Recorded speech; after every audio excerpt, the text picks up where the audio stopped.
The Velveteen Rabbit by Margery Williams, illustrated by Florence Graham. There was once a Velveteen Rabbit. He was fat and bunchy, his coat was spotted brown and white, and his ears were lined with pink sateen. On Christmas morning, when he sat wedged in the top of the boy's stocking with a sprig of holly between his paws, the effect was charming.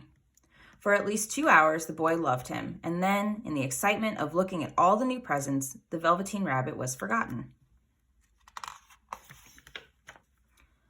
For a long time, he lived in the nursery. He was naturally shy, and some of the more expensive toys snubbed him. The mechanical toys were very superior and pretended they were real. The model boat caught the tone and referred to his rigging in technical terms. Even the jointed wooden lion put on airs. The only person who was kind to him at all was the skin horse, who had lived longer in the nursery than any of the others. "What is real?" the rabbit asked the skin horse one day. "Does it mean having things that buzz inside you and stick out in a stick-out handle?" "Real isn't how you are made," said the skin horse. "It's a thing that happens to you. When a child loves you for a long, long time, you become real. Generally, by the time you are real, most of your hair has been loved off and you get very shabby." "I suppose you are real?" said the rabbit. "The boy's uncle made me real many years ago," said the skin horse. "Once you are real, it lasts for always." The rabbit sighed.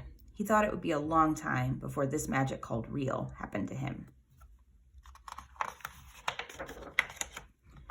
One evening, when the boy was going to bed, he couldn't find the china dog that always slept with him. "Here," said Nana, who ruled the nursery. "Take your old bunny. He'll do to sleep with you." That night, and for many nights after, the Velveteen Rabbit slept in the boy's bed. The rabbit grew to like it, for the boy made nice tunnels for him under the bedclothes that he said were like burrows the real rabbits lived in. And when the boy dropped off to sleep, the rabbit would snuggle down under the boy's warm chin and dream.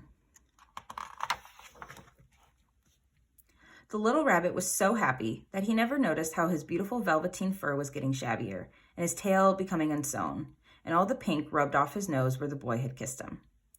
Spring came, and the rabbit had rides in the wheelbarrow, and picnics on the grass, and fairy huts built for him under the raspberry canes.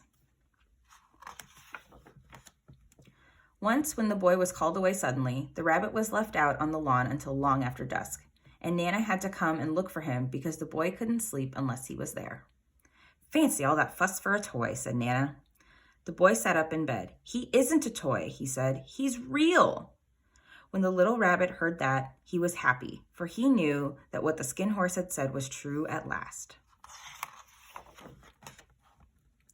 One summer evening, the rabbit saw two strange beings creep out of the bracken. They were rabbits like himself, but quite furry. Their seams didn't show at all, and they changed shape when they moved. "Can you hop on your hind legs?" asked the furry rabbit. "I don't want to," said the little rabbit. The furry rabbit stretched out his neck and looked. "He hasn't got any hind legs," he called out, "and he doesn't smell right. He isn't a rabbit at all. He isn't real." "I am real," said the little rabbit. "The boy said so." Just then, there was the sound of footsteps, and the two strange rabbits disappeared. For a long time, the little rabbit lay very still. Then the boy came and carried him home.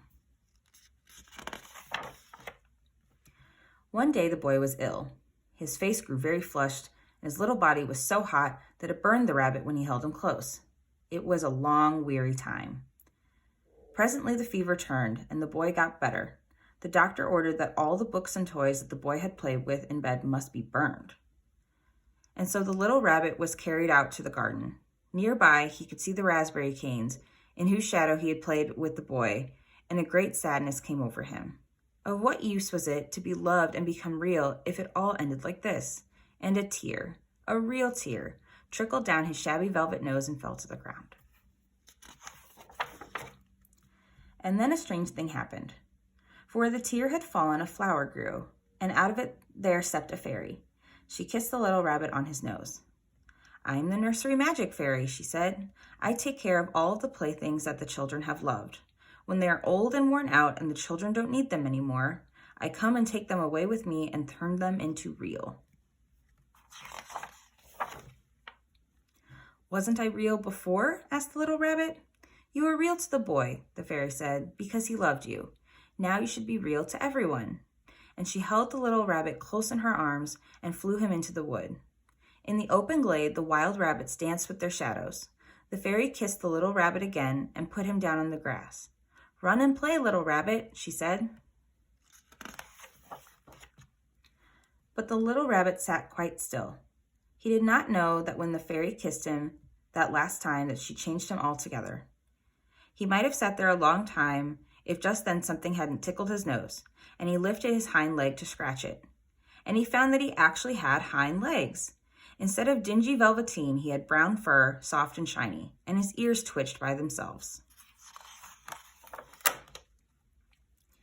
He gave one leap, and the joy of using those hind legs was so great he went springing about, jumping sideways and whirling round as the others did. And he grew so excited that when he did stop to look for the fairy, she had gone. He was a real rabbit at last, at home with the other rabbits. Autumn passed and winter, and in the spring the boy went out to play in the wood. While he was playing, 2 rabbits crept out from the bracken and peeped at him. One of them was golden brown all over, but the other had strange markings under his fur, as though long ago he had been spotted. And about his little soft nose and round black eyes there was something familiar, so that the boy thought to himself, "Why, he looks just like my old bunny that was lost when I had scarlet fever." But he never knew that it really was his own bunny, come back to look at the child who had first helped him to be real. The end.